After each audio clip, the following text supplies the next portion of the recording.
the digital identity is not just a passport that you will have on your iPhone in a digital form. It entails just about everything the government would like to know about you. And yesterday in the Dutch media, we saw a perfect example of what it could entail in the near future. We had the CEO of one of the largest Dutch banks say, why don't we start with a personal carbon credit?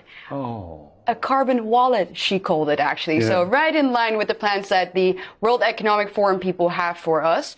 And she said it in a way that was particularly funny. She said, well, if everyone gets an individual personal carbon credit, why don't we make it so that rich people who, for example, want to go on holiday a little too often can buy personal carbon credit from other people who, for example, can't afford buying plane tickets or eating meat too often. So we can that way swap it out. Oh, so if Bill Gates or Leonardo DiCaprio's carbon footprint is getting a bit too big, then some peasant living in his hovel up country somewhere can sell his, and he can't afford to go to Saint-Tropez, but he'll be able to sell his carbon allowance to Leonardo DiCaprio so Leonardo can park his yacht in Saint-Tropez for a couple of extra days. Exactly right. That's it. So what will happen is the rich will get richer, the poor will get poorer, and they're saying it openly as if it's not a controversial thing at all. It's neo-feudalism. That's what it is. And they don't mind. You know, it's just, yeah, okay. Then they said, well, and it's just a thought experiment because obviously a lot of people were kind of upset about this communist ideal that they just presented to the people on TV as a good idea. So they said, "Oh no, it's a thought experiment." Well, we've heard that before. Yeah, we've had too many thought, but it was interesting to see. As you were talking, we saw that banker.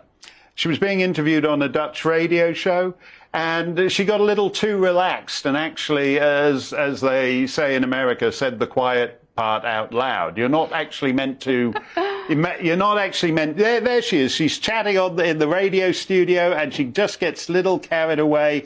And we went to announce. Now you know, there's a bank vice president in Canada. I think it was the Canadian Imperial Bank of Commerce, which is one of the biggest banks in Canada, said pretty much the same thing and sold it on.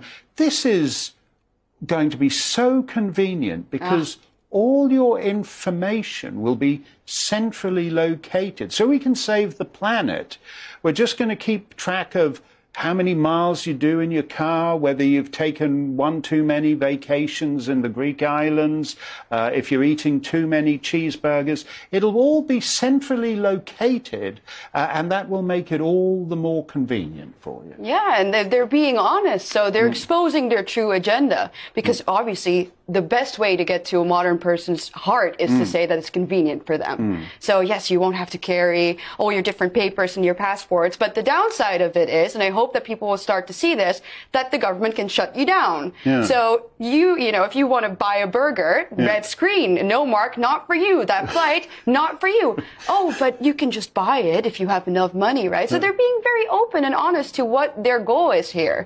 So we should take their words seriously and say, hell no. And instead, this woman going off on radio and saying exactly what she thinks. Now, we had backlash, right? So people were upset about it, but she's invited on national television tonight. So in an hour, she'll be sitting there talking about this great thought experiment. And then suddenly it's part of the debate. And it's accepted. Whereas I would say we should cancel these communists immediately and say, get the hell out of my private life. I'm not having you track me and decide what I eat and where I go.